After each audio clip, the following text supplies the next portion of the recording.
A'udzubillahi minasyaitonir rajim. Bismillahirrahmanirrahim. Assalamualaikum warahmatullahi wabarakatuh.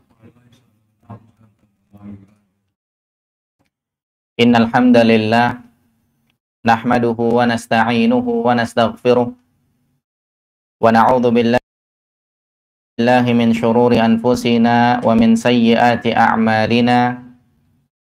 Man yahdihillahu fala mudhillalah wa man yudlilhu fala hadiyalah. Wa asyhadu an la ilaha illallah wahdahu la syarika lah. Wa asyhadu anna Muhammadan abduhu wa rasuluhu la nabiyya ba'dah. Fa inna asdaqal hadithi kitabullah wa khairal huda huda Muhammad sallallahu alaihi wasallam wa syarral umuri muhdatsatuha wa kullu muhdatsatin bid'ah wa kullu bid'atin dhalalah wa kullu dhalalatin finnar. Para jamaah yang dimuliakan oleh Allah Subhanahu wa taala, pada kesempatan sore hari ini kita berada di hari Ahad tanggal 8 Ramadan tahun 1443 Hijriah atau 10 April tahun 2022. Yang pertama, alhamdulillah, sama-sama kita bersyukur kepada Allah Subhanahu wa taala yang telah menghadirkan kita semua di tempat yang mulia ini, tempat yang mudah-mudahan dilimpahkan keberkahan oleh Allah Subhanahu wa taala. Karena tanpa pertolongan dari Allah Subhanahu wa taala, tanpa pertolongan dari Allah Subhanahu wa taala, kemudian tanpa izin dari Allah Subhanahu wa taala, maka tidak dijamin kita bisa berkumpul di tempat yang mulia ini. Oleh karenanya, sekali lagi patut untuk kita bersyukur kepada Allah yang telah memberikan izin kepada kita, yang memberikan pertolongan kepada kita untuk kita bisa hadir di tempat yang mudah-mudahan dilimpahkan rahmat dan barokah oleh Allah Subhanahu wa taala ini. Kemudian salawat dan salam semoga senantiasa tercurah kepada Nabi kita yang mulia, Nabi Muhammad sallallahu alaihi wasallam, beserta para keluarganya, sahabatnya, dan orang-orang yang senantiasa mengikuti beliau dengan baik sampai dengan hari kiamat kelak. Selanjutnya tidak lupa kita mengucapkan terima kasih yang sebesar-besarnya. Yang pertama kepada para pengurus Mushola Nurul Istiqomah, kemudian kepada para panitia penyelenggara, kemudian juga ucapan terima kasih kepada semua pihak yang turut andil dalam suksesnya acara ini. Mudah-mudahan diberikan balasan terbaik oleh Allah Subhanahu wa taala dengan surga Firdaus. Kemudian juga kita mengucapkan terima kasih kepada para tamu undangan yang telah hadir, kepada warga sekitar yang telah hadir dalam acara ini. Kita mengucapkan terima kasih yang sebesar-besarnya. Ya, mudah-mudahan Allah Subhanahu wa taala juga memberikan balasan terbaik kepada para tamu undangan yang telah hadir, kepada warga sekitar, para jamaah semuanya yang telah hadir di tempat yang mudah-mudahan diberkahi oleh Allah Subhanahu wa taala. Dan kita harapkan hadirnya kita di sini, capeknya kita di sini, kemudian capeknya para pengurus, para panitia, para penyelenggara, Mudah-mudahan ini semua sebagai pemberat timbangan amal kebaikan buat kita semua kelak nanti pada hari kiamat. Selanjutnya tidak lupa kita mengucapkan terima kasih kepada SIP.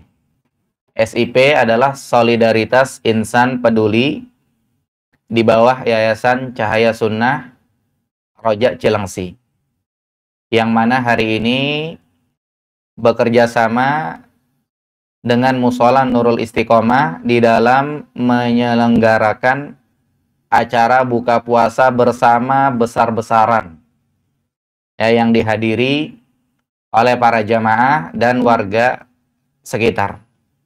Dan sebagai pengenalan, SIP adalah kepanjangan dari Solidaritas Insan Peduli.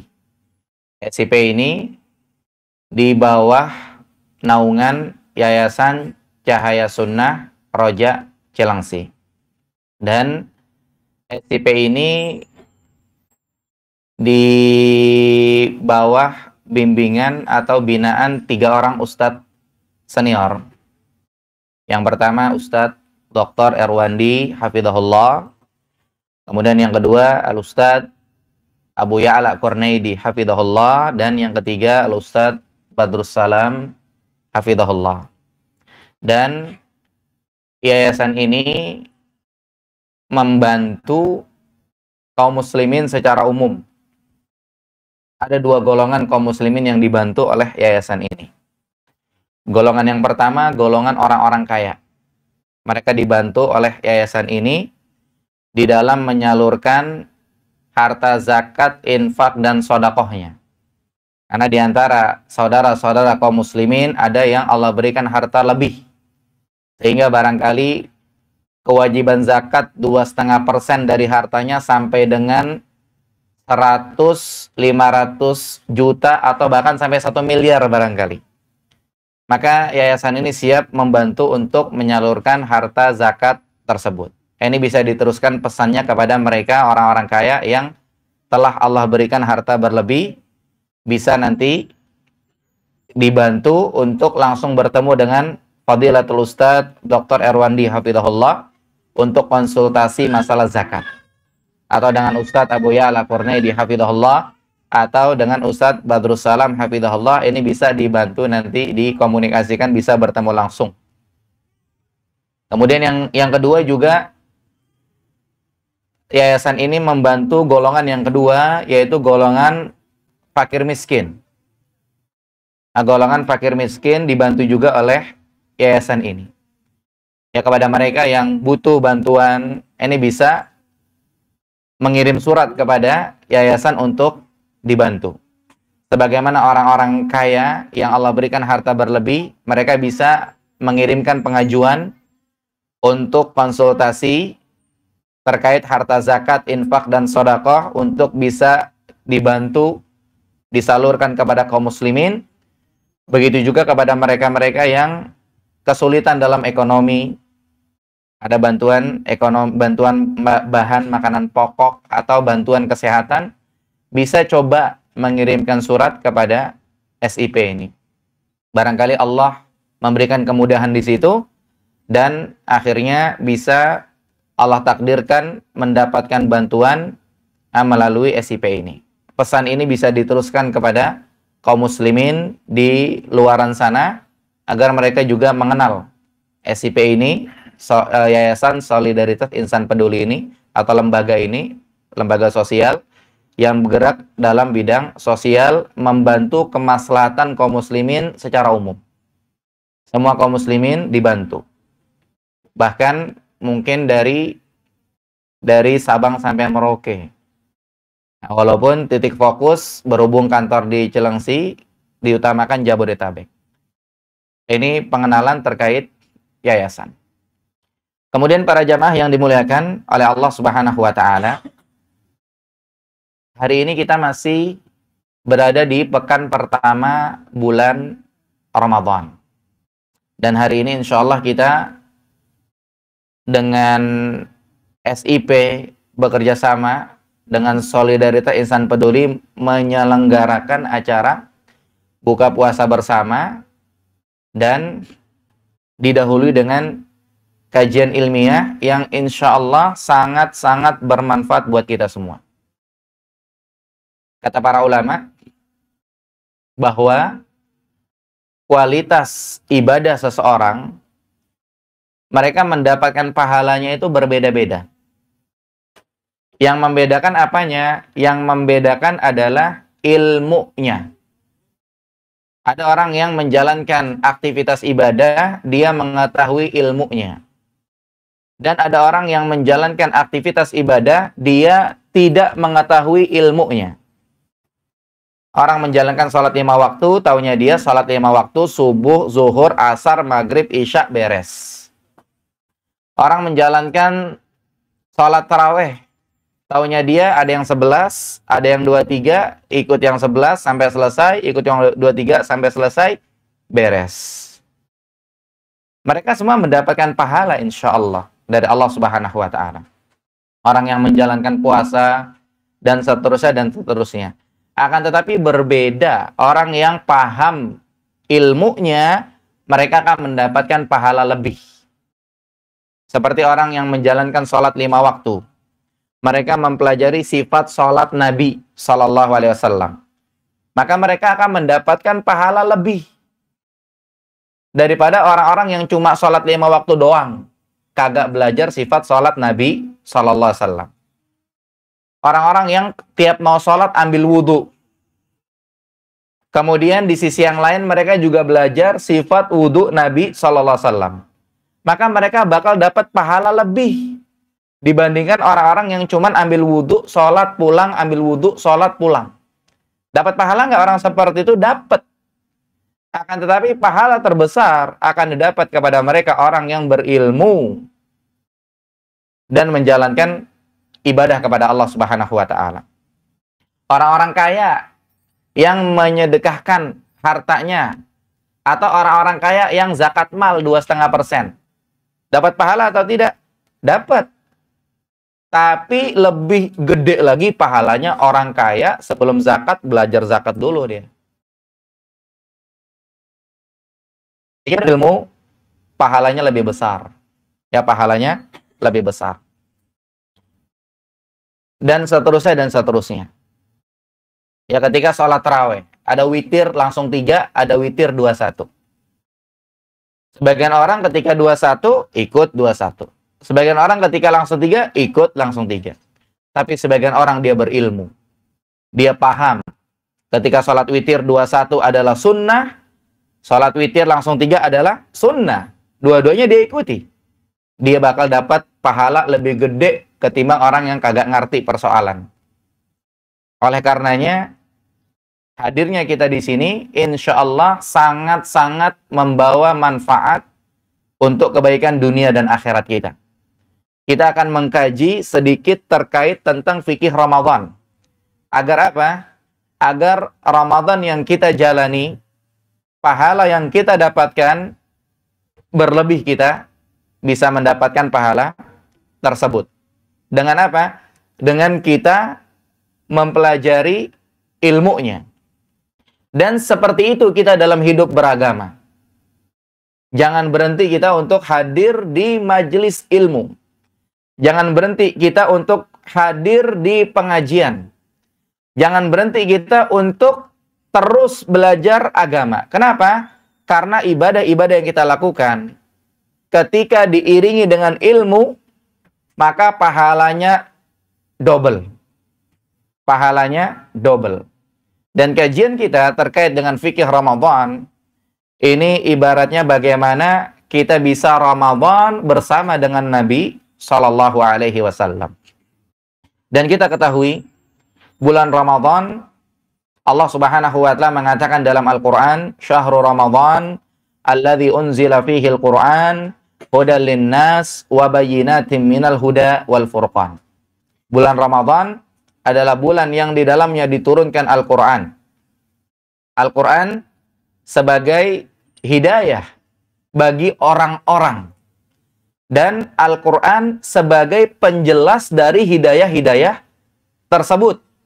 Plus Al-Quran juga sebagai pembeda.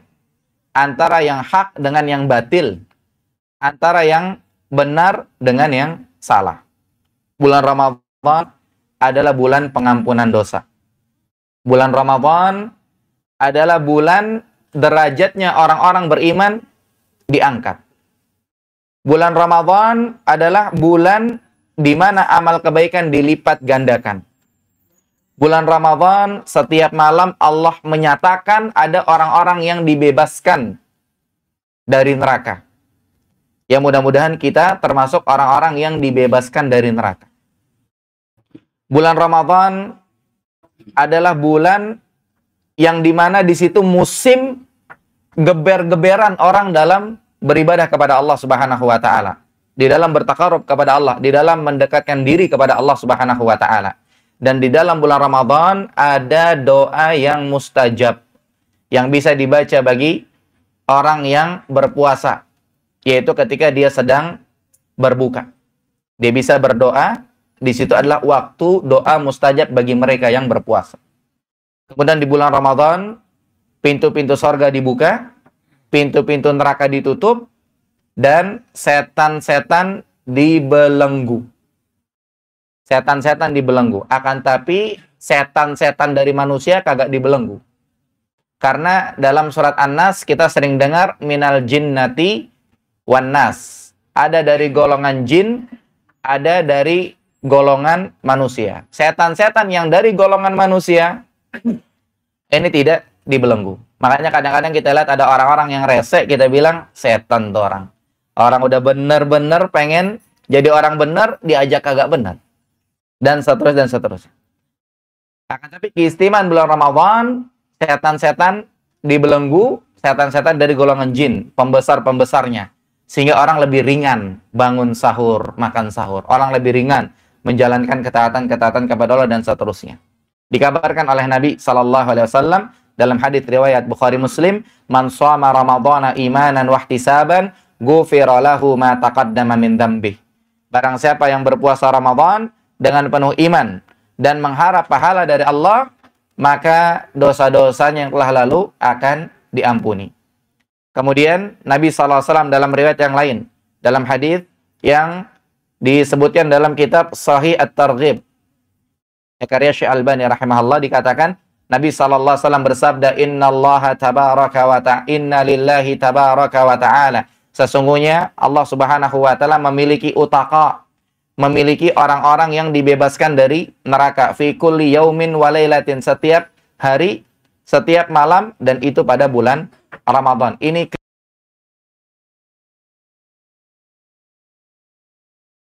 keistimewaan bulan Ramadan. Catatan kita bersama. Catatan buat kita bersama. Sesungguhnya ketika kita mengikuti hidayah dari Nabi SAW di dalam menjalankan ketaatan-ketaatan di bulan ini dan di bulan-bulan yang lain, ketika kita berhenti hanya ngikut hidayah dari Nabi SAW di dalam mendekatkan diri kepada Allah Subhanahu wa taala, maka ketika itu amal soleh bakal lebih besar kemungkinan untuk diterima oleh Allah Subhanahu wa taala setelah dia lakukan dengan ikhlas. Betul-betul murni amal soleh yang dia lakukan karena mengharap pahala dari Allah. Kamu anak-anak, kamu kalau ngobrol di luar aja ada kipas angin. Nggak boleh dapat AC kalau ngobrol di luar. Pak, itu kalau ngobrol geser satu ke depan sini, Pak. Samping saya, nggak apa-apa. Biar dengar suara saya. Tolong diamankan yang ngobrol. Ya. Jadi di sini tadi kita sampaikan bahwa yang lebih selamat, kalau pengen amal diterima oleh Allah Subhanahu wa taala di dalam menjalankan bulan Ramadan, maka ikuti hidayah petunjuk dari Nabi sallallahu alaihi wasallam dan jangan lupa ikhlas memurnikan ketaatan-ketaatan yang dijalankan hanya mengharap pahala dari Allah saja. Dan ingat, untuk mengetahui hidayah dari Nabi sallallahu alaihi wasallam itu nggak bisa dengan modal diem. Modal diem kagak belajar agama, kagak hadir pengajian, kagak taklim, ngerti gimana puasanya Nabi SAW? Kagak bakalan. Untuk tahu hidayah dari Nabi SAW, bagaimana sifat puasa Nabi SAW, bagaimana sifat salat Nabi SAW, bagaimana Nabi di bulan Ramadan, kagak bakal didapat dengan duduk bengong diem di rumah. Kagak bakal. Kagak bakal didapat dengan menghayal, langsung ngerti bagaimana sifat puasa Nabi SAW. Bagaimana Ramadan bersama dengan Nabi SAW, kagak bakal. Mesti dia bela-belain belajar agama, biar dia ngerti bagaimana Ramadan bersama dengan Nabi SAW. Sehingga ini bisa didapat dengan ilmu yang bermanfaat. Yang mana ilmu bermanfaat akan membawa pelakunya, mengantarkan pemiliknya, mengamalkan amal-amal soleh yang nantinya akan diterima oleh Allah Subhanahu wa Ta'ala. Oleh karenanya, kajian kita tadi kita katakan Ramadan bersama dengan Nabi Sallallahu Alaihi Wasallam atau fikih Ramadan. Sehingga dengan kita mengkaji ini, kita bisa mungkin bahasanya bernostalgia di dalam menjalankan ketaatan-ketaatan kepada Allah. Puasa kita bisa sama dengan puasa yang dilakukan oleh Nabi Sallallahu Alaihi Wasallam. Salat tarawih kita, qiyamul lail kita bisa sama dengan qiyamul lail Nabi Sallallahu Alaihi Wasallam. Dan semua gerak-gerik kita bisa sama dengan hidayah dari Nabi Sallallahu Alaihi Wasallam dengan kita mengkaji ilmu yang bermanfaat ini. Harapannya demikian. Dan terkait bulan Ramadan, ini mungkin pengetahuan di awal bahwasanya Nabi Sallallahu Alaihi Wasallam di dalam menyambut bulan Ramadan, beliau ini di antara hidayah dari Nabi Sallallahu Alaihi Wasallam. Di antara hidayah dari Nabi Sallallahu Alaihi Wasallam di dalam menyambut bulan Ramadan, beliau Sallallahu Alaihi Wasallam tidak melakukan puasa sampai benar-benar melihat hilal. Ini di antara hidayah dari Nabi Sallallahu Alaihi Wasallam.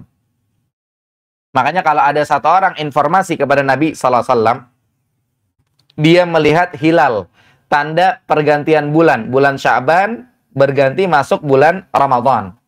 Maka Nabi Sallallahu Alaihi Wasallam berpuasa dan Nabi perintahkan sahabat-sahabat untuk berpuasa. Ini di antara hidayah dari Nabi Sallallahu Alaihi Wasallam bagaimana memulai puasa Ramadan. Dalam hadis riwayat Bukhari Muslim, Nabi SAW mengatakan, sumu li ru'yatihi. Kalian berpuasa karena melihat hilal. Wa aftiru li ru'yatihi. Dan kalian berbuka karena melihat hilal. Fa'in ghumma alaikum. Kalau tidak kelihatan hilal, fa'atmilul iddah. Maka sempurnakan bilangan. Sempurnakan bilangan maksudnya bulan Hijriah, bulan Sya'ban itu maksimal 30 hari. Berarti tanggal 29 Sya'ban dilihat hilal. Kalau hilal nggak kelihatan, sempurnakan bilangan. Jadikan bulan Sya'ban menjadi 30 hari. Makanya berikutnya dikatakan au iddat Sya'ban 30 yauman, atau maksudnya sempurnakan bulan Sya'ban 30 hari. Dan ini sudah lewat. Sudah kita lalui masa sidang isbat. Selesai. Dan tidak termasuk petunjuk atau tidak termasuk hidayah dari Nabi Sallallahu Alaihi Wasallam mendahului bulan Ramadan dengan puasa sehari atau 2 hari dengan niatan jaga-jaga.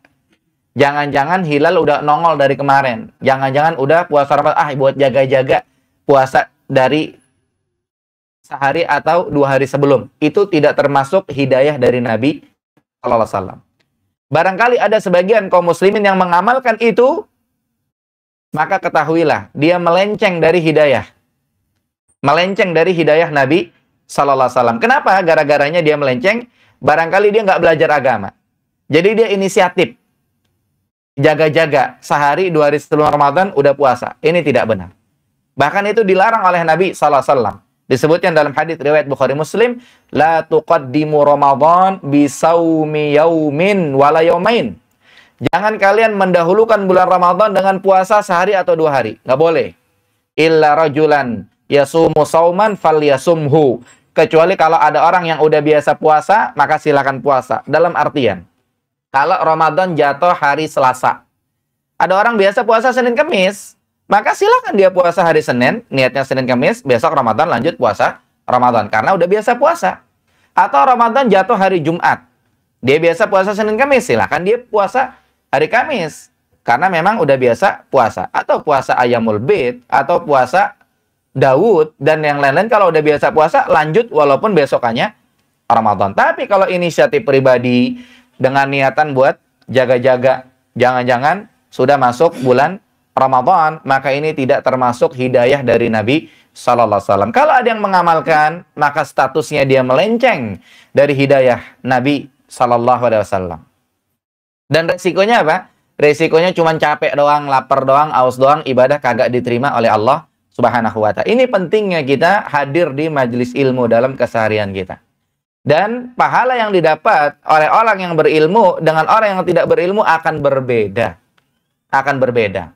Contoh, di antara petunjuk Nabi SAW, di antara hidayah Nabi SAW, termasuk fikih Ramadan, yaitu memulai puasa dengan niat setiap malam. Disebutkan dalam hadis yang diriwayatkan oleh An-Nasa'i dari sahabiyat Hafsah radhiyallahu anha, dalam kitab Sahihul Jami' dikatakan, Nabi SAW bersabda, Man lam yubayyitis siyam minal lail, siapa yang nggak niat puasa dari malam, fala siyamalahu, maka tidak dianggap berpuasa dia besok. Kemudian dalam riwayat yang lain, dalam riwayat Baihaqi, kemudian Daruqutni dalam hadits Aisyah radhiyallahu anha, dalam kitab Sahihul Jami' dikatakan, Man lam yubayyitis siyam qabla tulu'il fajri fala siyamalahu. Yang tidak niat puasa sebelum terbit fajar, maka tidak dianggap berpuasa. Kemudian dalam riwayat lain, dalam riwayat Ahmad, dalam hadis Hafsah radhiyallahu anha dikatakan, Man lam yujmi'is siyam qabla al-fajri fala siyamalahu. Barang siapa yang tidak berniat sebelum terbit fajar, sama, nggak dianggap puasa. Nah, ketika orang mengetahui itu, kemudian di sini kita harus pahami niat yang dimaksud, kata para ulama, ketika dia udah nyantol di kepalanya, nyantol di hatinya, besok bakalan puasa, besok bakalan sahur, maka statusnya sama dengan orang itu telah berniat. Nah, di antara kaum muslimin, ada yang mereka, Masya Allah, setiap malam niat puasa. Akan tapi sayangnya apa? Sayangnya mereka tidak mendengar penjelasan ini. Sayangnya mereka tidak mendengar hadits ini. Mereka dapat pahala atau tidak? Dapat insya Allah. Akan tetapi kepada kaum muslimin yang belajar fikih Ramadan, yang belajar hidayah dari Nabi SAW tentang bulan Ramadan, kemudian mendengarkan hadis ini, dia tahu secara hadis, secara dalil, kalau puasa harus niat. Karena ada bunyi hadis mengatakan, yang tidak niat dari malam, nggak dianggap puasa. Kemudian bunyi hadis yang lain, yang tidak niat sebelum terbit fajar, tidak dianggap puasa. Ini dalam hadis Hafsah. Kemudian disebutkan dalam hadis Aisyah radhiyallahu anha. Maka orang yang dapat informasi ini, tahu ilmunya ini, dia bakalan dapat pahala lebih gede ketimbang orang yang kagak dengar informasi tentang aturan syariat harus berniat setiap hari bulan Ramadan sebelum menjalankan puasa. Ini hebatnya ketika seseorang itu berilmu. Dan belum tentu dia tahu informasi yang kedua. Apa informasi yang kedua? Ternyata aturan harus niat puasa dari malam hanya berlaku untuk puasa wajib. Adapun puasa sunnah berbeda.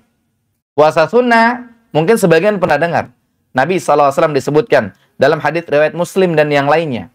Ketika masuk ke rumahnya, kemudian Nabi bertanya, Hal indakum gada? Apakah kalian punya makan siang? Ada makanan atau tidak? Fayaquluna la. Mereka bilang tidak ada makanan. Fayaqulu ini shaim. Langsung Nabi bilang, aku berpuasa. Ini hari-hari bebas, bukan hari-hari Ramadan. Ini puasa sunnah. Dan nggak dijamin semua orang memahami pembahasan ini. Mereka yang tidak belajar, mereka yang tidak berusaha memahami agama, belajar bagaimana sifat puasa Nabi SAW, nggak dijamin tahu.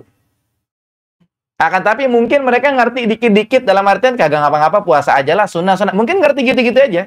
Dapat pahala tidak? Dapat insya Allah. Tapi ketika memahami lebih dalam, secara dalil dia tahu, secara penjelasan dia pernah dengar. Sehingga ketika dia mengamalkan yang nyantol di hatinya gara-gara dalil yang dia tahu, pahalanya yang bakal dia dapat bakalan lebih gede lagi ketimbang orang-orang yang mengamalkan tanpa dia ketahui ilmunya.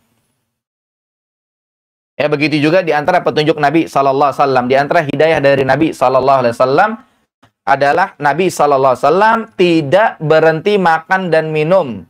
Artinya tidak menahan makan dan minum. Bukan tidak berhenti dalam artian Nabi makan, minum terus, enggak. Maksudnya Nabi tidak melarang makan dan minum, tidak menahan diri dari makan dan minum sampai jelas-jelas terbit fajar. Dan ini berdasarkan dalil dalam Quran surat Al-Baqarah ayat 187. Allah mengatakan wa kulu washrabu, makan dan minumlah kalian hatta yatabayyana lakumul khaitul abyadu minal khaitil aswadi minal fajar, sampai jelas-jelas terbit fajar, sampai jelas-jelas masuk waktu subuh. Jadi kalau ada azan subuh, misalkannya udah jelas-jelas membuktikan sudah masuk waktu subuh, maka segera kita menahan dari makan dan minum. Tapi kalau ada yang bertanya, loh Ustadz katanya waktu subuh salah ya, mundur ini apa?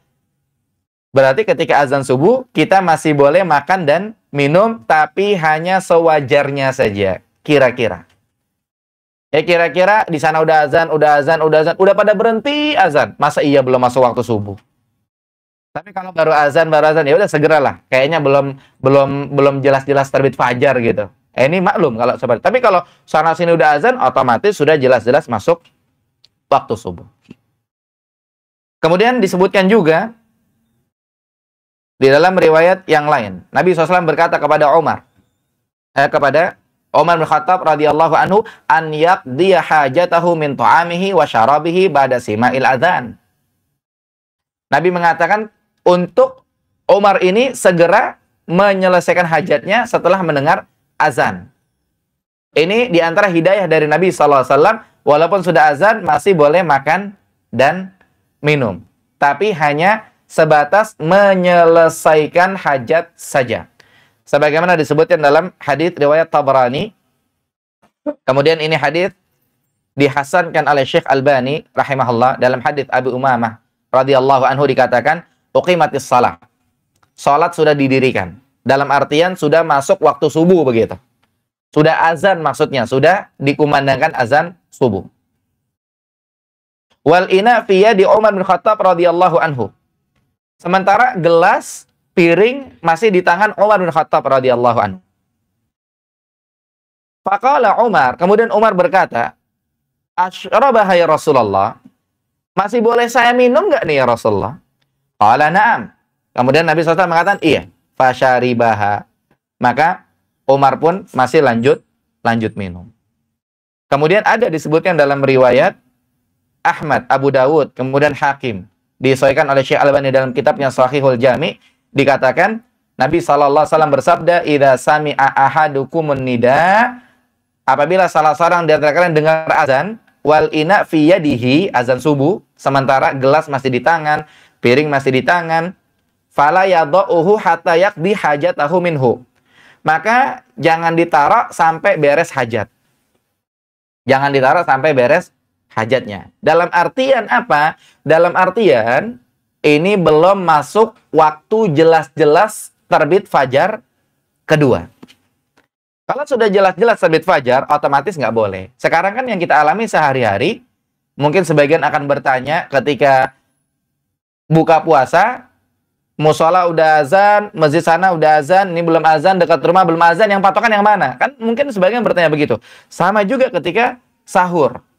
Ya, di sana masjid udah azan, ini belum, ini udah, patokan yang mana? Berarti statusnya apa? Statusnya ragu sudah terbit fajar kedua atau yakin sudah terbit fajar kedua?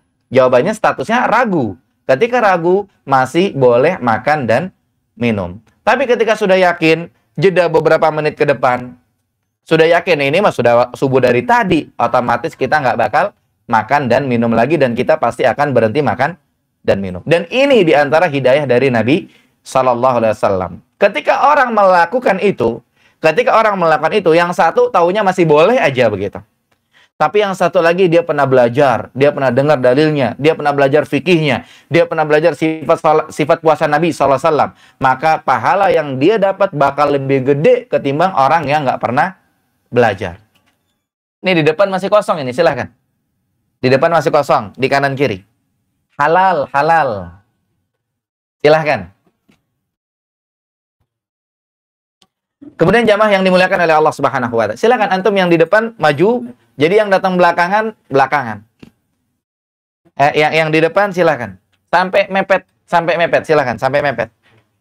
Silakan, Pak. Jangan malu-malu. Dalam hadis pernah kejadian ada 3 orang datang di majelis Rasulullah sallallahu alaihi wasallam.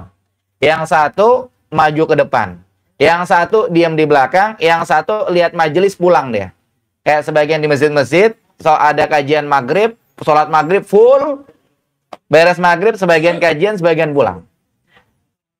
Melihat kejadian itu, Nabi SAW mengatakan apa? Nabi mengatakan, jamaah sekalian, bapak-bapak, ibu-ibu, begitu ya. Nabi mengatakan apa? Nabi mengatakan, ada orang-orang yang ketika hadir taklim, dia di depan. Maka Allah Subhanahu wa Ta'ala menyambutnya.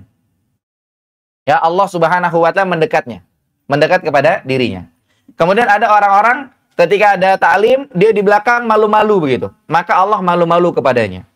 Kemudian ketika ada taklim, ada orang yang malah pulang dia menghindar. Maka Allah juga menghindar dari orang tersebut. Oleh karena kepada kita, silakan maju ke depan, merapat, jangan malu-malu, sehingga Allah Subhanahu wa Ta'ala akan menyambut kita semua dan akan memberikan pahala lebih kepada kita semuanya. Para jamaah yang dimuliakan oleh Allah Subhanahu wa Ta'ala, termasuk hidayah dari Nabi sallallahu alaihi wasallam. Termasuk hidayah dari Nabi sallallahu alaihi wasallam di dalam fikih Ramadan. Di dalam fikih Ramadan yaitu apa? Yaitu Nabi sallallahu alaihi wasallam tidak pernah menetapkan jadwal imsak. Termasuk hidayah dari Nabi. Nabi tidak pernah menetapkan jadwal imsak. Dalam artian apa? Nabi tidak pernah menetapkan aturan imsak. Aturan imsak itu dalam artian apa? Dalam artian azan subuh jam 4.30. Aturan imsaknya jam 4.20. Itu Nabi SAW tidak pernah menetapkan aturan seperti itu. Karena zaman dulu kan kagak ada jam. Ya kan? Kita lihat hadis tentang waktu-waktu sholat. Waktu sholat subuh. Waktunya adalah bukan jam segini, bukan. Kemudian waktu sholat zuhur, jam segini, bukan. Atau kita dengar waktu dilarang sholat. Bunyinya apa waktu dilarang sholat? Ba'da subuh sampai terbit matahari. Kemudian dari terbit matahari sampai tinggi sepenggalan naik. Jadi tidak ada jam. Oleh karenanya, tidak termasuk petunjuk Nabi, tidak termasuk hidayah dari Nabi SAW menetapkan jadwal imsakiyah. Jadi bagaimana dengan jadwal imsak yang tersebar di masyarakat? Ya mungkin kita bahasakan apa? Kita bahasakan itu untuk memudahkan sebagian kaum muslimin. Atau kita bahasakan itu apa namanya untuk biar gampang kita ngatur waktunya dan lain-lain. Atau mungkin kalau mau dibahasan secara umum itu mungkin adat istiadat. Ya adat istiadat. Atau ya buat memberi kemudahan dan yang lain. Tapi ketahuilah tidak termasuk hidayah dari Nabi SAW menetapkan jadwal imsakiyah. Akan tapi boleh tidak kita nyetak jadwal imsakiyah, kita bagi-bagi? Ya boleh-boleh saja. Boleh-boleh saja. Yang penting kaum muslimin dijelaskan. Dan kaum muslimin secara umum mereka harus belajar biar mereka paham. Jangan dikira dulu zaman Nabi di Masjid Nabawi dibagi-bagi jadwal imsakiyah. Dulu kagak ada percetakan. Dulu kagak ada jam. Dan Nabi SAW tidak pernah menetapkan kayak bunyi yang tadi kita contohkan. Azan subuh jam 4.30. Jadwal imsak berarti jam 4:20. Itu tidak pernah ditetapkan oleh Nabi Sallallahu Alaihi Wasallam. Oleh karenanya ada komentar seorang alim, yaitu Ibnu Hajar Al-Asqalani rahimahullah. Apa dia bilang? Dia bilang minal bid'ah al-munkarah. Termasuk bentuk perkara baru dalam agama yang diingkari. Ma'uhditha fi hadzal zaman, yaitu yang terjadi di zaman ini. Di zaman ini bukan 2022 ya, tapi zamannya Ibnu Hajar Al-Asqalani. Nanti di searching di Wikipedia. Ibnu Hajar Al-Asqalani. Tahun berapa itu? Yaitu apa? Min iqa'il adzan ats-tsani qabla al-fajri binahwi thulusu sa'atin fi Ramadan. Yaitu ada ada azan kedua. Ada azan kedua sebelum terbit fajar. Azan kedua sebelum terbit fajar kira-kira 20 menit sebelum. Jadi kalau zamannya Ibnu Hajar Al-Asqalani, imsakiyahnya itu pakai azan. Jadi 20 menit sebelum azan beneran, kan ada azan subuh nih. Anggap aja azan subuh jam 4:30. Nah, itu jam 4:10 udah ada yang azan dulu. Zamannya Ibnu Hajar Al-Asqalani. Untuk apa? Untuk penetapan itu udah jadwal imsak. Itu maksudnya. Nah, itu kata Ibnu Hajar Al-Asqalani, model begitu, itu termasuk bentuk kemungkaran yang baru terjadi dalam agama ini. Kemudian dikatakan wa itfa'il masabih allati ju'ilat alamatun litahrimil akli wasyurbi. Kemudian waktu itu ada dikasih simbol dimatikan lampu. Mungkin ada lampu yang disepakati, kemudian dimatikan sebagai tanda sudah waktu imsak. Kalau sekarang tanda waktu imsaknya mungkin ada jadwal imsakiyah, kemudian tanda waktu imsaknya mungkin beduk, tanda waktu imsaknya mungkin yang dibilang-bilang tarhim tuh, as-salatu wassalamu alaih, gitu kan? Itu sudah waktu imsak. Nah, kalau zamannya Ibnu Hajar Al-Asqalani, tanda imsaknya adalah azan 20 menit sebelum azan beneran. Azan subuh 20 menit sebelum azan subuh beneran. Itu udah ada kejadian di zaman Ibnu Hajar Al-Asqalani rahimahullah. Alaman yuridu siyam za'man mimman ahdathahu annahu al-ihtiyat fil ibadah. Itu diberlakukan buat orang yang mau puasa sebagai keyakinan dalam rangka hati-hati jangan-jangan udah terbit fajar. Oleh karenanya buat jaga-jaga, kalau gayanya di zamannya Ibnu Hajar Al-Asqalani 20 menit sebelum azan beneran, mereka udah mengumandangkan azan duluan. Biar tahu, oh ya udah imsak begitu. Kalau sekarang mungkin ada tarhim atau misalkannya udah ada jadwal imsak ya. Kemudian waqad jarrahum dzalika ila ansaru la yu'adzinun illa ba'dal ghurub bidarajah litamkinil waqt. Dan bisa jadi kejadian gara-gara perbuatan mereka tadi, bisa jadi kejadian juga mereka itu tidak azan setelah sudah masuk waktu beneran. Ketika waktu berbuka bisa jadi dengan kejadian itu azannya dimundurin juga. Jadi ketika subuh mestinya azan jam 4.30, mereka azan 20 menit sebelum buat pertanda imsak. Sama ketika maghrib, mestinya mungkin azan jam 6 misalnya gitu kan. Cuman karena tadi buat kehati-hatian, azannya jam 6 lewat 10 gitu. Lumayan mundur 10 menit. Bisa jadi kejadian demikian juga. Fa'akharul fitr wa ajjalus sahur wa khalafus sunnah. Sehingga yang terjadi apa? Yang terjadi mereka akan menunda berbuka. Mestinya 10 menit udah berbuka tapi ditunda 10 menit begitu kan. Itu satu. Kemudian yang kedua, yang terjadi mereka sahurnya jadinya kecepatan.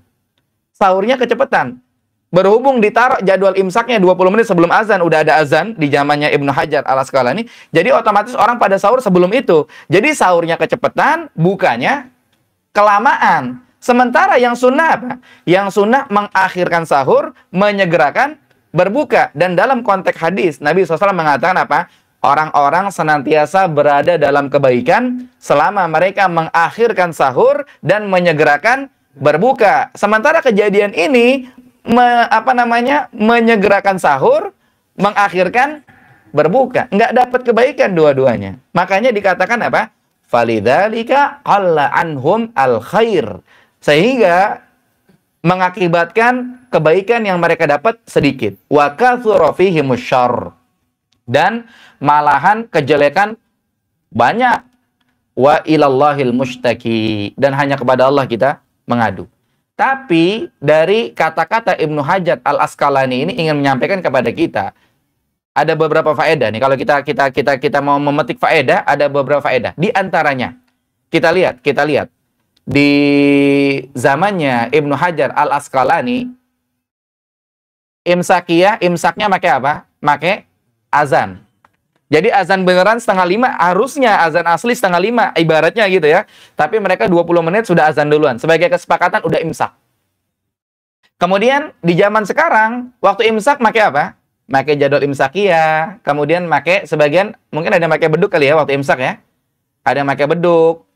Kemudian sebagian waktu imsak ada yang pakai apa lagi?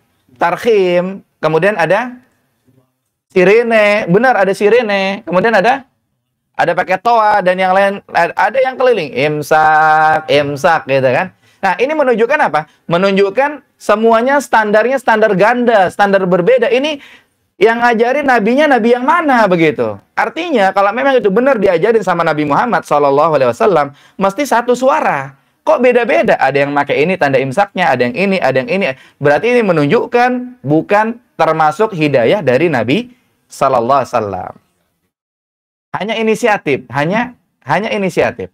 Dan inisiatif itu kalau memang hanya sebatas adat, ya silakan saja. Tapi kalau dikaitkan dengan agama, dikaitkan dengan hidayah, dikaitkan dengan petunjuk agama, syariat, maka pertanyaannya, syariat dari Nabi apa bukan? Hidayah dari Nabi apa bukan? Dan ternyata Nabi SAW di dalam menjalankan ibadah puasa tidak pernah menetapkan jadwal imsak. Dan ini nggak semua kaum muslimin tahu.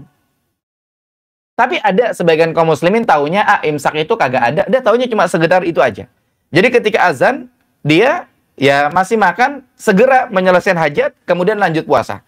Tapi sebagian kaum muslimin ada yang tahu penjelasannya secara detail. Karena dia pernah baca kitab fikih. Karena dia pernah hadir di majelis fikih. Karena dia pernah belajar. Maka orang yang mengerti bakalan dapat pahala lebih gede, lebih besar daripada orang yang tidak mengerti.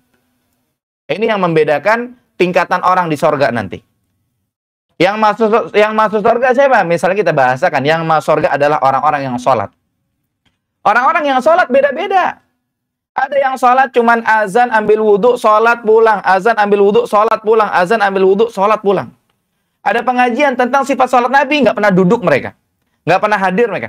Baca tentang sifat sholat Nabi, nggak pernah mereka. Tapi mereka sholat. Doanya benar.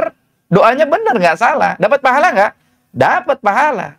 Tapi buat mereka yang belajar, kemudian tahu riwayatnya, dengar hadis riwayat Bukhari, hadis riwayat Muslim, hadis Sahih, kemudian disebutkan Nabi mengamalkannya begini, mereka bakal dapat pahala lebih besar lagi. Jadi kalau orang-orang yang sholat akan ada di sorga, orang-orang yang dulu sholat, sekaligus dia belajar tentang sifat sholat Nabi, sorganya paling atas, derajatnya paling tinggi. Oleh karenanya jangan berhenti belajar agama, belajar, dan belajar. Sesibuk apapun kita, luangin waktu untuk kita mempelajari agama ini. Biar apa? Biar ibadah yang kita lakukan, ibadah yang kita jalankan, itu berbuah dari ilmu yang kita pelajari. Sehingga lebih berkah. Nah, sehingga lebih berkah. Lebih membawa keberkahan buat kita di sisi Allah Subhanahu wa Ta'ala. Kemudian disebutkan di antara hidayah dari Nabi sallallahu alaihi wasallam, di antara hidayah dari Nabi sallallahu alaihi wasallam tentang fikih Ramadan ini, yaitu apa? Yaitu menyegerakan berbuka. Menyegerakan berbuka artinya udah tahu matahari terbenam, udah tahu udah masuk waktu berbuka, entah diketahui dari matahari terbenam atau diketahui dari timer sholat, entah diketahui dari waktu azan, diketahui dari jam. Intinya satu, intinya matahari terbenam begitu. Maka segera dia berbuka. Ini termasuk hidayah dari Nabi sallallahu alaihi wasallam.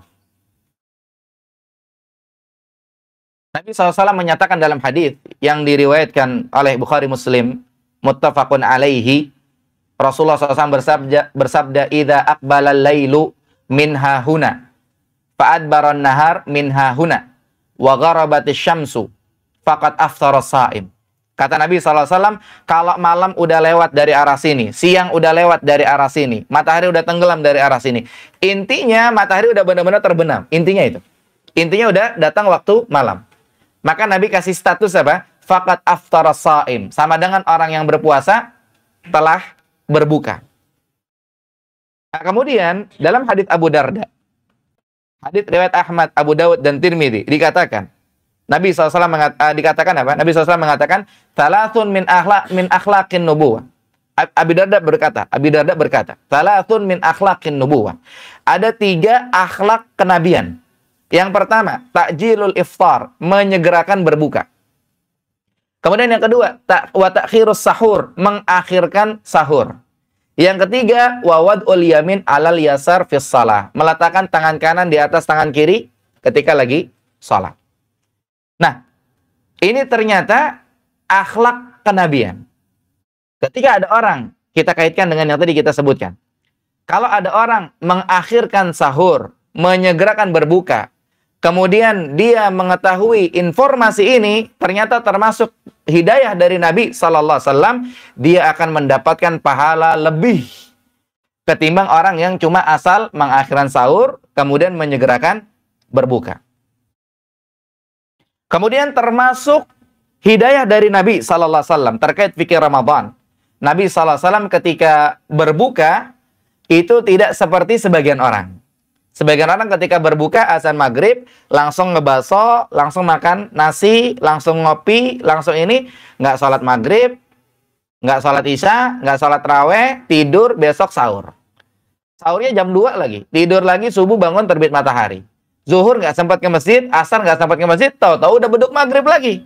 Sebagian orang mungkin 1, 2, atau mungkin lebih, ada yang seperti itu. Maka itu tidak termasuk petunjuk Nabi SAW. Adapun petunjuk Nabi SAW, ketika berbuka, Nabi SAW berbuka dengan rutab. Dengan rutab. Rutab itu, kalau bahasa kita, korma muda. Tapi katanya nggak tepat, Pak, korma muda. Jadi korma itu ada korma muda, ada korma mateng, ada korma setengah mateng. Korma setengah mateng tuh rutab namanya. Jadi kalau korma muda, yang korma kuning masih keras, yang sepet-sepet manis itu tuh, sebagian pernah ngeliat itu korma muda.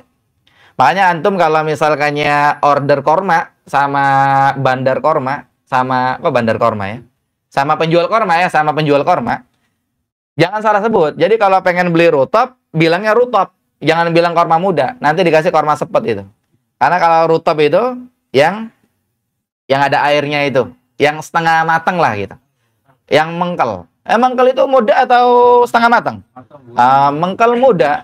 Berarti istilahnya ada 3 tahapan. Ada istilahnya yang masih baru tumbuh, masih mengkel itu yang kuning, itu korma muda.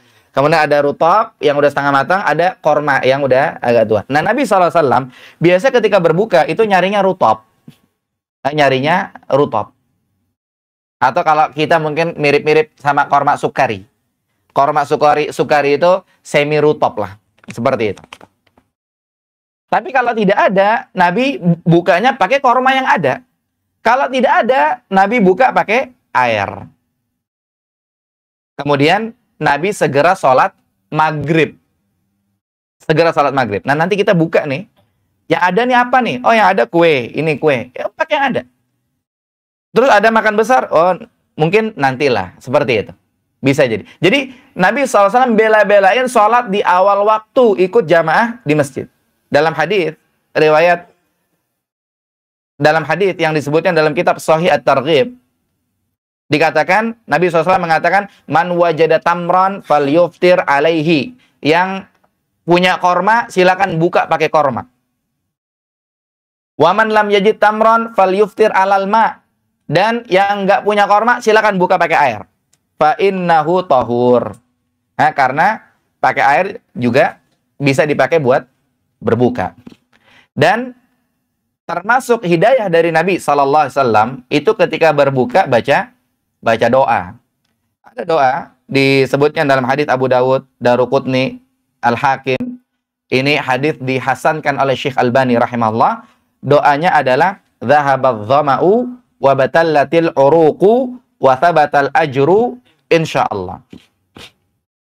Sebagian kaum muslimin membaca doa Allahumma laka sumtu wa bika amantu wa ala rizkika aftartu bi rahmatika ya arhamar rahimin. Ini kata para ulama riwayatnya dhaif. Sehingga dengan penjelasan tersebut ya nggak usah dibela-belain baca doa itu. Itu satu. Kemudian ada juga riwayat yang lain Allahumma laka sumtu wa ala rizkika aftartu. Hanya 2 kalimat saja, tapi juga riwayatnya dhaif. Hanya saja untuk menengahi keterangan tersebut, ada riwayat secara umum bahwasanya ada satu doa yang dikabulkan oleh Allah bagi orang yang berpuasa, yaitu ketika dia berbuka, kan seperti itu. Nah, berdasar riwayat ini, kalau mau dibaca Allahumma lakal sumtu ya terserah, kan gitu. Kalau mau dibaca doa yang lainnya terserah, cuma termasuk sunnah baca doa dhahabat dhama'u. Tapi kalau dikatakan doa berbuka puasa adalah Allahumma lakal sumtu, jawabannya riwayatnya dhaif. Begitu.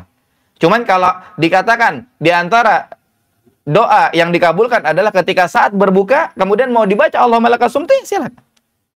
Berbeda keterangan. Ini dipahami. Adapun dhahabat dhama'u, ini saya pernah lihat keterangan dari Syekh Muhammad bin Shalih Al-Utsaimin rahimahullah, keterangannya beliau mendhaifkan. Akan tapi Syekh Albani menghasankan. Dan kita lihat Syekh Utsaimin rahimahullah adalah seorang pakar fikih, seorang yang faqih di bidang fikih. Sementara Syekh Albani seorang yang faqih di bidang hadis. Oleh karenanya, wallahu alam, ya, ini kita ambil pendapatnya Syekh Albani rahimahullah tanpa mengurangi rasa hormat kita kepada Syekh Muhammad bin Shalih Al-Utsaimin rahimahullah. Nah, lagi-lagi sekali kita ulang. Ketika orang mengamalkan dhahabat dhama'u wabtallatil uruqu wa thabatal ajru insyaallah, dia akan dapat pahala. Dan ketika dia mengamalkan itu karena tahu dalilnya, karena tahu ilmunya, pahalanya dapatnya lebih besar lagi ketimbang orang yang cuma hanya dengar-dengar doang. Itu manfaatnya kita berilmu. Nah, manfaatnya kita hadir di majelis ta'lim. Sama juga dalam keseharian kita, ada sholat qobliyah, ada sholat ba'diyah. Ada orang-orang yang mengamalkan qobliyah, ba'diyah. Dapat pahala atau tidak? Dapat pahala. Tapi ketika seseorang paham ilmunya, barang siapa yang tidak meninggalkan qobliyah, ba'diyah, akan dibangunkan rumah di sorga. Wah, mungkin rumah orang yang ngerti ilmunya bakal lebih mewah ketimbang orang yang kagak ngerti ilmunya tapi rajin qobliyah, ba'diyah. Sehingga ilmu yang membedakan status pahala orang. Orang yang berilmu di sini nggak mesti seorang alim, seorang ulama, seorang ustadz, seorang kiai, tidak. Artinya dia memahami betul, dia pernah dengar gitu. Dia pernah belajar, itu sudah cukup untuk dikatakan dia ngerti. Dan itu menjadi pembeda status pahala yang dia akan dapat dari Allah Subhanahu wa taala. Kemudian yang berikutnya termasuk petunjuk dari Nabi sallallahu alaihi wasallam adalah Nabi sallallahu alaihi wasallam tidak pernah meninggalkan makan sahur. Ya, Nabi sallallahu alaihi wasallam tidak pernah tidak sahur. Dan Nabi sallallahu alaihi wasallam mengatakan dalam hadis riwayat muttafaqun alaih Bukhari Muslim, tasahharu fa inna fis sahuri barakah. Bersahurlah kalian karena dalam makan sahur itu ada keberkahan. Bahkan Nabi SAW mengatakan apa? Kalau bahasa kita saking wajibnya harus sahur, jangan sampai kagak sahur. Nabi bilang apa? As-sahuru kulluhu barakah. Sahur itu semuanya berkah. Fala tada'uhu. Jangan kalian tinggalkan, jangan sampai kagak sahur. Walau an yajra ahadukum jur'atan min ma'in. Walaupun cuman setegak air doang, jangan sampai kagak sahur. Kita kenyang kayak apa? Udah minum aqua tuh, minum air gelas tuh. Yang penting kita dapat status sahur karena ada keberkahan. Fa innallaha wa malaikatahu yusalluna 'alal mutasahhirin. Karena Allah dan para malaikatnya mereka bersolawat kepada orang-orang yang sahur. Sebagaimana disebutkan dalam kitab Shahihut Targhib dan Shahihul Jami'. Kemudian dikatakan di antara keberkahan sahur adalah menguatkan kita dalam menjalankan ibadah kepada Allah Subhanahu wa taala. Kemudian juga di antara keberkahan sahur, dengan kita sahur sama dengan kita mengikuti Rasulullah sallallahu alaihi wasallam. Mengikuti hidayah Rasulullah, dan mengikuti hidayah Rasulullah SAW itu berkah. Kemudian ketika kita sahur sama dengan kita seakan-akan menghidupkan apa? Sepertiga malam terakhir. Kan kita tahu dalam riwayat disebutkan Allah Subhanahu wa taala turun ke langit dunia di sepertiga malam terakhir. Maka ketika kita hadir, kita makan sahur, itu sama dengan kita menghidupkan sepertiga malam. Itu berkah. Berkah. Kemudian keberkahan yang lain apa? Ketika kita mengakhirkan sahur, keberkahannya kita bisa jamaah subuh. Dan ketika kita makan sahur keberkahan yang lain, kita bisa tampil beda dengan puasanya ahli kitab. Karena orang kaum muslimin beda sama ahli kitab. Dengan kita makan sahur, kita tampil beda dengan orang-orang ahli kitab. Kemudian yang lainnya, termasuk petunjuk dari Nabi Sallallahu Alaihi Wasallam, termasuk hidayah dari Nabi SAW dalam fikih Ramadan ini, yaitu Nabi SAW di dalam safar itu pernah berpuasa dan pernah juga tidak berpuasa. Nabi SAW ketika safar dengan para sahabat, yang mau puasa lanjut, yang mau berbuka lanjut. Dan kadang-kadang Nabi SAW memerintahkan sahabatnya untuk berbuka. Kadang-kadang Nabi SAW memotivasi biar ketika safar berbuka. Kadang-kadang juga begitu.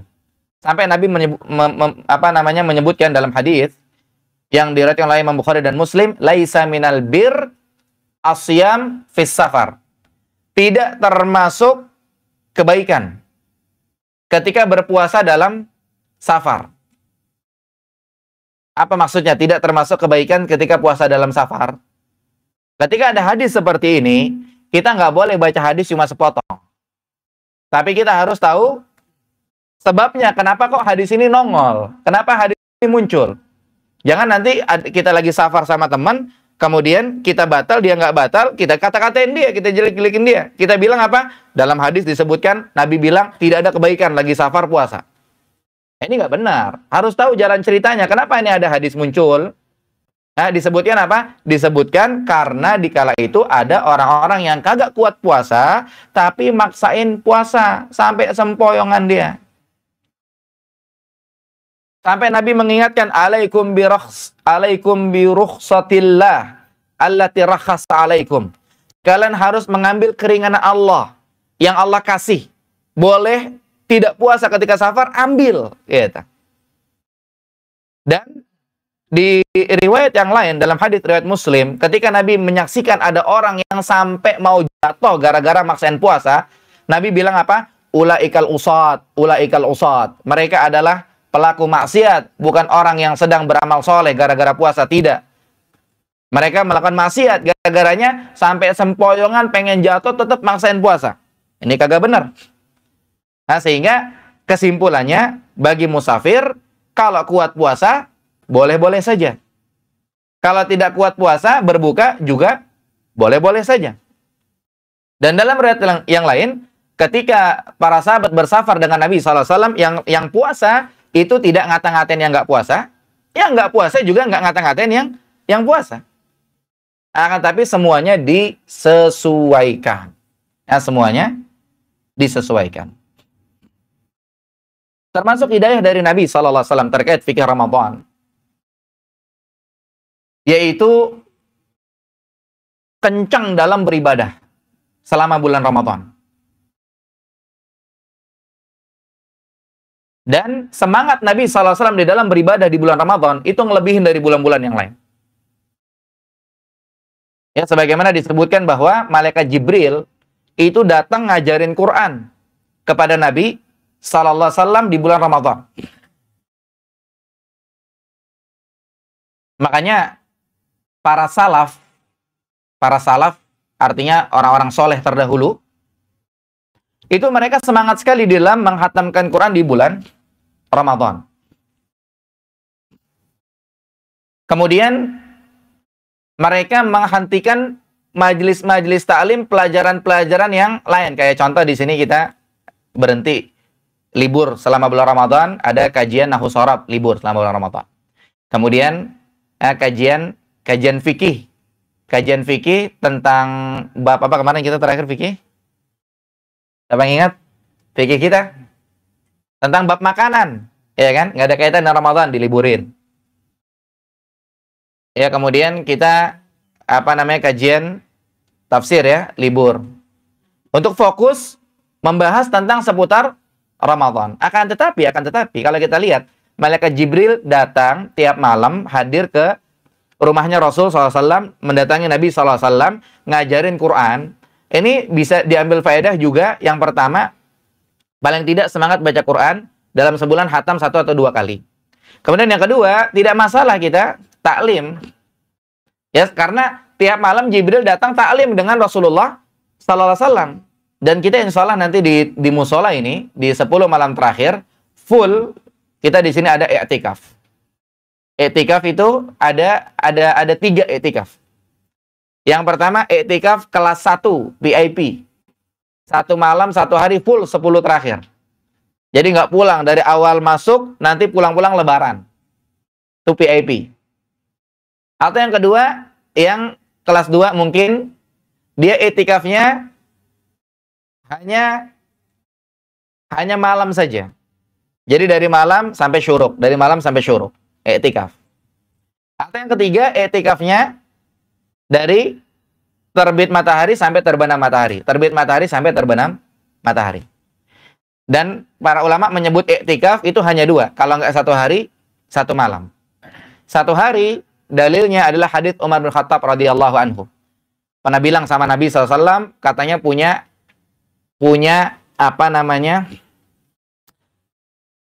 nazar i'tikaf seharian. Dulu waktu jahiliyah. Kata Nabi SAW, i'tikaf dilakukan dari terbit matahari sampai terbenam. Dari terbit matahari sampai terbenam. Itu 1 hari. Dan dalil kedua, i'tikaf itu 1 malam. Salah seorang sahabat ketika janjian kepada Nabi SAW, ingin bertemu di masjid, di tempat i'tikafnya. Kemudian Nabi nyebut malam 21 atau malam 23 seperti itu. Kemudian mereka i'tikaf dengan Nabi SAW dari malam sampai syuruk. Ini sebagai dalil i'tikaf itu, kalau nggak 1 malam, 1 hari. Kalau yang cuma sebentar-sebentar doang, itu namanya bukan i'tikaf. Akan tetapi juga termasuk hidayah. Juga termasuk sunnah. Sering-sering diem di masjid. Ya, disebutkan bahwa dahulu para sahabat radhiyallahu anhum, mereka selama Ramadan sering banget diem di masjid. Biasanya di masjid cuma sholat, pulang. Ini sering di masjid. Habis zuhur diem di masjid, tar pulang. Habis asar di masjid pulang. Sama ketika maghrib datang ke masjid sambil taraweh, habis taraweh ntar pulang. Mereka mengatakan apa? Kami menjaga puasa kami dengan cara sering-sering diem di masjid. Tapi disebut i'tikaf atau tidak? Tidak, karena i'tikaf patokannya kalau nggak 1 malam, 1 hari. Akan tapi termasuk sunnah sering-sering berdiam di masjid. Kemudian yang terakhir. Yang terakhir yang kita sampaikan ya, terkait fikih Ramadan pada kesempatan kali ini, termasuk petunjuk Nabi SAW adalah Nabi SAW itu di bulan Ramadan adalah orang yang paling royal. Orang yang paling royal. Dermawan. Ya, kalau dalam bahasa hadisnya itu, dalam hadis Ibnu Abbas, hadis Bukhari Muslim, dikatakan kana Rasulullah sallallahu alaihi wasallam ajwadan nas bil khair. Nabi sallallahu alaihi wasallam itu paling dermawan dengan kebaikan. Wa kana ajwada ma yakun fi syahri Ramadan, lebih parah lagi dermawannya di bulan Ramadan. Hatta yansalih, sampai bulan Ramadan beres. Fayatihi Jibril, fayaridu alal Quran, malaikat Jibril datang mengajarkan kepadanya Al-Quran. Fa idza laqiya Jibril kana Rasulullah sallallahu alaihi wasallam ajwada bil khairi minar rihil mursalah. Ketika Jibril datang, Rasulullah SAW terhadap kebaikan itu lebih gesit, lebih kencang daripada angin yang bertiup kencang. Nah, kata para ulama tentang kata-kata ajwadun nas, ajwadan nas, Nabi adalah orang yang paling dermawan dalam kebaikan. Nah, dermawan di sini itu maknanya adalah yang pertama al-karam, paling mulia, paling loyal. Kemudian al-badzal, sering bantu orang. Al-infaq, sering infak min ghairi su'al, tanpa diminta. Jadi dia nyari, Ramadan ini nyari, pengen infaknya kemana? Nggak nunggu ada orang datang minta-minta.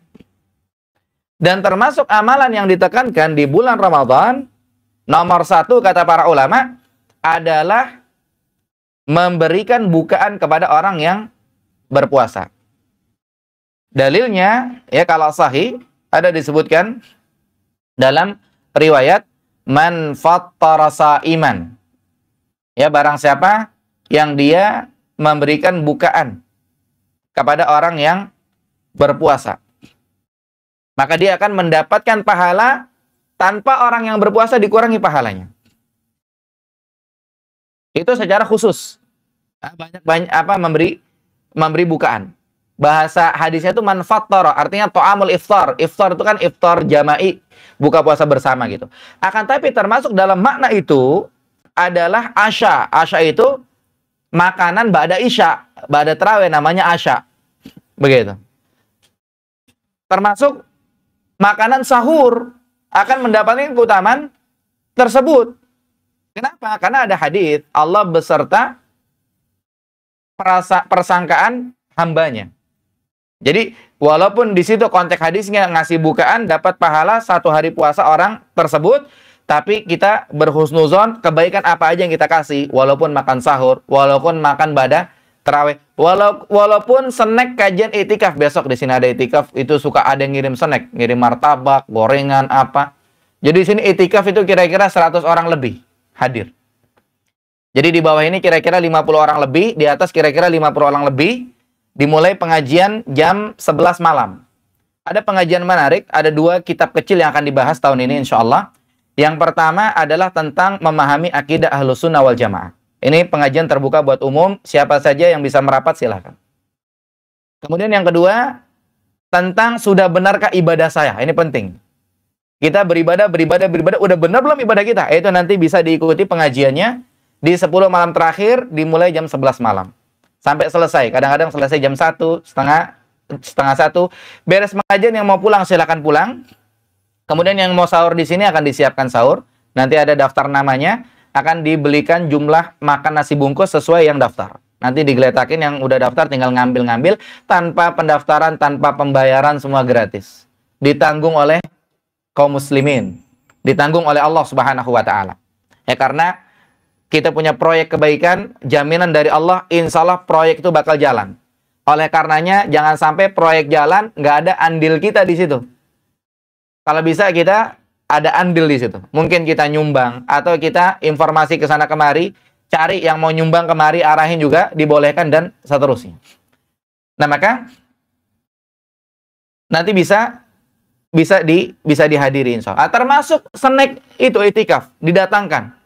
Itu termasuk keutamaan di bulan Ramadan. Karena di bulan Ramadan intinya kita diajarkan yang royal. Makanya kata para ulama terkait zakat mal, ada orang yang menghaul-haulkan zakat malnya di bulan Ramadan, itu ditegur sama para ulama, disayangkan. Kenapa? Karena biasanya ini orang yang menghaul-haulkan zakat malnya di bulan Ramadan, itu malah sibuk sama zakat mal dia.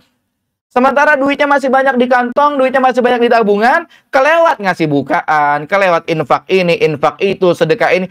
Fokusnya zakat mal. Dilihat 2,5%, zakat malnya 100 juta. Oper sana, oper sini.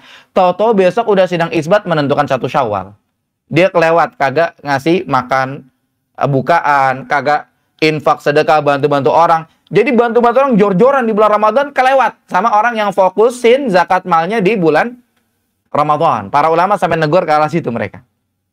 Tapi kalau ada yang nanya, bukannya boleh kita ngoper zakat mal, misalkannya bulan Rajab kita menuju Ramadan, ya boleh-boleh aja. Sebagian pendapat para ulama, boleh. Atau dari bulan Syawal, harusnya bulan Syawal, tapi maju Ramadan. Sebagian pendapat para ulama, boleh-boleh aja. Tapi Syekh Muhammad bin Shalih Al-Utsaimin rahimahullah mengatakan, ketika ditanya, boleh nggak menunda zakat? Beliau mengatakan, poin nomor 1, haram hukumnya menunda zakat, zakat mal. Jadi kalau jatuh bulan Rajab, segera tunaikan bulan Rajab. Kalau jatuh di bulan Syaban, segera bulan Syaban. Kecuali memang yang haulnya di bulan Ramadan, segera tunaikan. Karena haulnya di bulan Ramadan. Tapi yang kedua, kalau 2,5%-nya terlalu banyak hartanya, sampai 1 miliar, bingung dia mau dikemanain, maka sesuai dengan jawaban Syekh Muhammad bin Shalih Al-Utsaimin rahimahullah, boleh dicicil. Ya, boleh dicicil, diundur, mau zakat dikemanakan, itu boleh bertahap.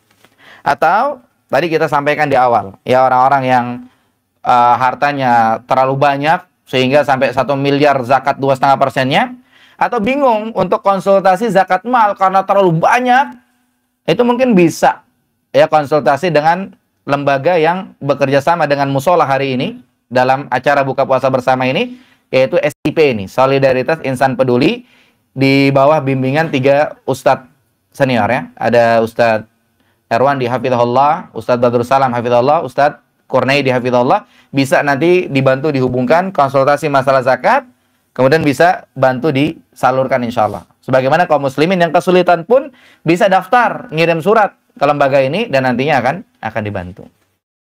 Wallahu alam, saya kira ini yang bisa kita bahas pada kesempatan kali ini. Yang benar datang dari Allah Subhanahu wa taala, yang salah dari saya pribadi. Barakallahu fikum wa sallallahu ala nabiyina Muhammad wa akhiru da'wana alhamdulillahirabbil alamin. Sekali lagi kita mengucapkan terima kasih kepada semua yang sudah ikut turut andil dalam berjalannya acara ini. Dan insya Allah nanti kita akan selesai kajian dan mungkin beberapa menit, 20 menit sebelum azan maghrib kita akan persiapan untuk berbuka puasa. Sebelum ditutup, apakah ada jamaah yang ingin bertanya terkait pembahasan? Silahkan. Nah, tafadhol. Tentang buka puasa ini, kami biasa membacakan Allahumma lakal hamdu wa lakal hamdu. Kemudian Ustaz bilang puasa itu tahaddat jama'u wa talatil uruqi, puasa. Sementara kami melihat dari artinya telah hilang rasa haus dan telah basah tenggorokan. Nah, disitulah berarti setelah meminum kita kan hilang rasa haus. Berarti cocoknya kan doa itu setelah meminum itu, setelah buka itu. Bagaimana Pak Ustaz? Nah, pertanyaan terkait doa berbuka puasa antara dhahabat dhama'u dengan Allahumma lakasumtu dan seterusnya. Ini tadi sudah dijelaskan detail. Penjelasan yang pertama, saya urut biar mudah dipahami. Penjelasan yang pertama, riwayat terkait doa puasa yang dihasankan oleh Syekh Albani rahimahullah adalah dhahabat dhama'u wa batallatil uruqu wa thabatal ajru insyaallah. Itu satu. Kemudian yang kedua, sebagian kaum muslimin membaca Allahumma lakasumtu dan seterusnya. Keterangannya ini hadisnya dhaif, sehingga tidak bisa diamalkan. Jelas ya? Kemudian yang ketiga, ada riwayat secara umum bahwa di antara doa yang diijabah bagi orang yang berpuasa adalah ketika dia berbuka. Maka berdasarkan riwayat ini, dia mau baca doa apa aja bebas. Dia mau baca Allahumma lakasumtu juga terserah. Cuman jangan bersandar dengan kedhaifannya, akan tapi bersandar dengan doa bebas yang dibaca oleh orang yang berpuasa ketika dia berbuka. Jelas sampai di sini?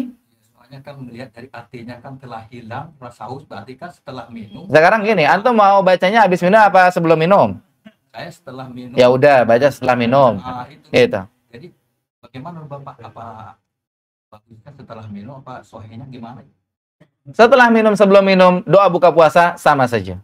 Wallahu alam. Jadi setelah minum boleh, sebelum minum juga boleh. Wallahu alam. Di antara kriteria ahlu sunnah wal jamaah, tidak berdalam-dalam dalam satu masalah sampai ribet gitu. Ya.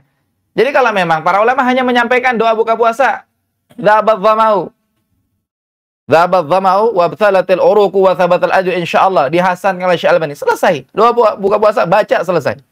Bingung lihat artinya, oh ini mah artinya setelah minum, ya udah minum dulu baru baca. Yang baca dulu baru minum ya sama saja, silakan. Jelas insyaallah. Wallahu a'lam. Ada lagi yang lain? Nah, silakan. Untuk sholat yang mulai di bulan Ramadan lebih afdalnya di awal malam, pertengahan malam atau akhir malam? Tentang salat qiyamul lail di bulan Ramadan, apakah lebih afdal di awal malam, atau lebih afdal di tengah malam, atau lebih afdal di akhir malam? Jawabannya lebih afdal di akhir malam. Apa dalilnya? Dalilnya adalah hadits Umar bin Khattab radhiyallahu anhu. Ketika orang sholat tarawih masing-masing, kemudian dijadiin satu, ada satu imam, jamaahnya bareng, kata Umar, yang sholat di akhir malam lebih afdal ketimbang yang sholat di awal malam. Kemudian para ulama memberikan ringkasan. Mereka yang yakin sholat di akhir malam bisa, ada masjid ngadain sholat jam 1, beres jam 2 atau jam 3, bisa ikut afdol buat dia sholat di akhir malam. Tapi kalau ada orang yang nggak yakin bangun di akhir malam jam segitu, apalagi ngantuk berat dan lain-lain, buat orang itu afdolnya di awal malam. Dan sebagai penutup, saya sampaikan bahwa termasuk amalan yang ditekankan di bulan Ramadan adalah jangan tinggalin sholat taraweh. Sampai sholat taraweh di awal malam pun bela-belain sholat. Sehingga saking afdolnya, saking ditekankannya sholat taraweh, para ulama sampai berbeda pendapat. Sholat tarawih yang afdol itu bagaimana? Sebagian mereka mengatakan sholat tarawih yang afdol 11 rakaat. Mereka amalkan 11 rakaat. Sebagian mereka mengatakan yang afdol itu 23 rakaat. Mereka mengamalkan 23 rakaat. Sebagian mereka mengamalkan yang afdol itu 36 rakaat. Mereka mengamalkan 36 rakaat. Sampai mereka berselisih pendapat. Karena afdolnya ini qiyamul lail. Saya tutup dengan satu cerita. Beberapa waktu yang lalu saya ketemu salah seorang ustadz ketika dia safar ke Arab Saudi. Kemudian bertemu dengan Ustadz Farid Gasim Anus, hafizahullah. Waktu itu beliau bawa anak kecil. Anak kecil, anak orang kaya raya. Anak kecil, anak orang kaya raya. Ini nikah sama saudagar, tapi perjanjian di awal nikah, tanda tangan kontraknya, yang didik anak ibunya. Jadi ulama, ini anak nih jadi thalabul ilm, belajar agama. Kemudian pas ketemu sama ustadz ini yang cerita sama saya, ditanya sholat tarawih di mana? Sholat tarawih. Waktu itu lagi Ramadan kalau nggak salah. Kemudian kata anak itu, saya sholat tarawih di masjid ini, di masjid ini, di masjid ini. Disebut nama masjidnya, alamatnya dikasih. Ustadz ini nanya, emang kenapa istimewanya sholat tarawih di situ? Anak itu bilang apa? Sholat tarawih di masjid itu, satu salam pertama itu 1 jam. Kan 2 rakaat salam, 2 rakaat salam, 2 rakaat salam. Salam pertama, dibilang sholatnya 11 rakaat. Satu salam pertama 1 jam. Jadi rakaat pertama sekian, rakaat kedua. Pokoknya satu salam pertama 1 jam durasinya. Kemudian salam kedua setengah jam. Salam ketiga, salam keempat kan 8 rakaat ya. Itu 15 menit, 15 menit. Kemudian witir. Di situ saya jadi senang datang ke situ, kata tuh anak. Nyari yang panjang dia. Saya nyari yang panjang. Nah, sampai kemarin kita sampaikan ya, sholat witir lebih afdal 3 apa? 21. Yang jelas dua-duanya sunnah Nabi SAW. Dua-duanya boleh. 3 langsung boleh, 21 boleh. Tapi saking afdalnya qiyamul lail, mereka nyari gaya yang paling afdal ini 21 apa 3 gitu. Sebagian ulama berpendapat lebih afdal 21. Karena tahiyatnya 2 kali. Jadi sholatnya panjangan, lamaan. Jadi kalau 3 itu mungkin 5 menit, kalau 21 mungkin 6 menit. Afdal yang 6 menit gitu. Sehingga mereka ambil prinsip, 21 aja. Walaupun 3 juga tidak masalah. Ini khilafiyah di kalangan para ulama. Ya wallahu alam, saya kira cukup insyaallah. Berikutnya setelah ditutup, ikuti instruksi dari panitia, persiapan berbuka, masih 15 menit menjelang azan maghrib. Yang benar datang dari Allah Subhanahu wa taala, yang salah dari saya pribadi. Barakallahu fikum wa sallallahu ala nabiyina Muhammad wa akhiru da'wana alhamdulillahirabbil alamin. Subhanakallahumma bihamdika asyhadu an la ilaha illa anta astaghfiruka wa atubu ilaik. Assalamualaikum warahmatullahi wabarakatuh.